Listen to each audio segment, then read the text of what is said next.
ಜನಪ್ರತಿನಿಧಿಗಳ ಕೋರ್ಟ್ನಿಂದ ಅರ್ಜಿಗಳ ತೀರ್ಪು ಇವತ್ತು ಬರಲಿದೆ. ಪ್ರಜ್ವಲ್ ರೇವಣ್ಣ ವಿರುದ್ಧ ಒಟ್ಟು 4 ಕೇಸ್ಗಳು ದಾಖಲಾಗಿವೆ. ಇವತ್ತು ಹಾಗಾಗಿ ಪ್ರಜ್ವಲ್ ರೇವಣ್ಣಗೆ ಡೂ ಆರ್ ಡೈ ಡೇ ಆಗಿರುತ್ತೆ.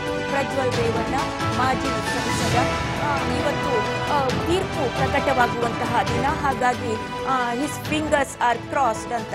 ಇಂದು ಅತ್ಯಾಚಾರದ ಆರೋಪಿಗೆ do or die day.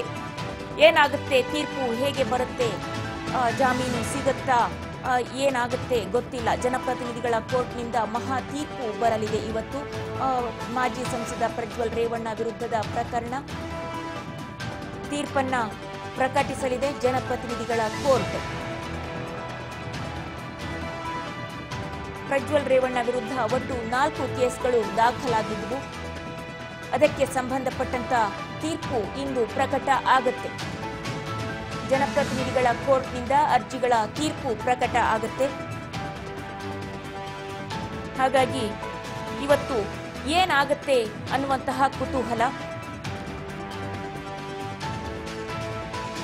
Prajwal Revanna ಹಾಗೂ ಫ್ಯಾಮಿಲಿಗೆ ಒಂದು ರೀತಿಯಲ್ಲಿ ಆತಂಕ. ಹೇಗೆ ಬರುತ್ತೋ ಏನ್ ಬರುತ್ತೋ ಅನ್ನುವಂತಹ ಆತಂಕ. ಮಾಜಿ ಸಂಸದನ ವಿರುದ್ಧ ಅತ್ಯಾಚಾರದ ಆರೋಪಗಳು ದಾಖಲಾಗಿದ್ವು. ಸಾಕಷ್ಟು ಸಂಚಲನವನ್ನೇ ಮೂಡಿಸಿತ್ತು. ಒಂದು ರೀತಿಯಲ್ಲಿ ಜೈಲಿಂದ ಹೊರಗಡೆನೆ ಬರಬಾರದು ಅವರು, ಆ ರೀತಿಯಾದಂತಹ ಪ್ರಕರಣಗಳಲ್ಲಿ ಭಾಗಿಯಾದಂಥವರು ನಮ್ಮ ಸಂಸದರಾಗೋದಕ್ಕೆ ಯೋಗ್ಯರಲ್ಲ ಅನ್ನುವಂತಹ ಮಾತುಗಳು ಕೇಳಿಬಂದಿದ್ವು. ಹಾಸನದಾದ್ಯಂತದಿಂದ ಸಾಕಷ್ಟು ಜನ ಕರೆ ಮಾಡಿ ಹೇಳ್ತಾ ಇದ್ರು. ಎಲ್ಲಿ ನೋಡಿದ್ರು ಅದೇ ವಿಚಾರಗಳು ಚರ್ಚೆ ಆಗ್ತಾ ಇದ್ವು. ಇದೀಗ ಆ ಪ್ರಕರಣಗಳಿಗೆ ಸಂಬಂಧಪಟ್ಟಂತೆ ಆ ಎಲ್ಲ ಪ್ರಕರಣಗಳು ಅದರಲ್ಲಿ ದಾಖಲಾಗಿಲ್ಲ. ಕೇವಲ 4 ಪ್ರಕರಣಗಳು ಮಾತ್ರ ದಾಖಲಾಗಿದ್ವು. ಆ 4 ಪ್ರಕರಣಗಳಿಗೆ ಸಂಬಂಧಪಟ್ಟಂತೆ ಇದೀಗ ಇವತ್ತು ತೀರ್ಪು ಪ್ರಕಟ ಆಗತ್ತೆ. ಜನಪ್ರತಿನಿಧಿಗಳ ವಿಶೇಷ ಕೋರ್ಟ್ನಿಂದ ತೀರ್ಪು ಇವತ್ತು ಪ್ರಕಟ ಆಗತ್ತೆ.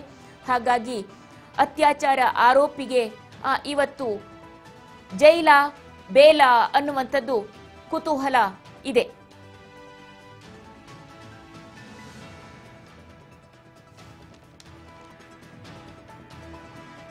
ಈ ತೀರ್ಪು ಬಹಳ ಮಹತ್ವವನ್ನ ಪಡೆದುಕೊಳ್ಳುತ್ತೆ. ಮಾಜಿ ಸಂಸದ ಪ್ರಜ್ವಲ್ ರೇವಣ್ಣ ಅವರು ಎಚ್ ಡಿ ದೇವೇಗೌಡರ ಮೊಮ್ಮಗ. ಹಾಗಾಗಿ ಆ ಒಂದು ಕುಟುಂಬಕ್ಕೆ ಅದರದ್ದೇ ಆದ ವಿಶಿಷ್ಟವಾದ ಗೌರವ ಇದೆ, ಸ್ಥಾನಮಾನ ಇದೆ ರಾಜ್ಯದಲ್ಲಿ. ಹಾಗೆಯೇ ಅವರು ಅದೇ ರೀತಿಯಾಗಿ ಬೆಳೆಸ್ಕೊಂಡು ಬಂದವರು. ಮಾಜಿ ಪ್ರಧಾನಿಗಳು ಎಚ್ ಡಿ ದೇವೇಗೌಡರು, ಅವರ ಮಗ ರೇವಣ್ಣ ಅವರು, ರೇವಣ್ಣ ಅವರ ಮಗ ಪ್ರಜ್ವಲ್ ಅವರು.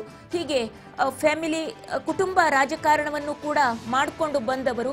ಜೊತೆಯಲ್ಲಿ ಹಾಸನ ಭಾಗದಲ್ಲಿ ತಮ್ಮದೇ ಆದ ಗಟ್ಟಿಯಾದ ನೆಲೆಯನ್ನ ರೇವಣ್ಣ ಅವರ ಫ್ಯಾಮಿಲಿ ಸ್ಥಾಪಿಸಿಕೊಂಡು ಬಂದಿದೆ. JDSಗೆ ಒಂದು ಪ್ರಬಲವಾದಂತಹ ಜನ ಬೆಂಬಲ ಆ ಭಾಗದಲ್ಲಿ ಇದೆ. ಆದಾಗ್ಯೂ ಸಂಸದರಾಗಿದ್ದುಕೊಂಡು ಕೂಡ ಪ್ರಜ್ವಲ್ ರೇವಣ್ಣ ಅವರು ಒಂದು ರೀತಿಯಲ್ಲಿ ಜನ ಬೇಸರ ಪಡುವಂತೆ ಬಿಹೇವ್ ಮಾಡಿದ್ರು.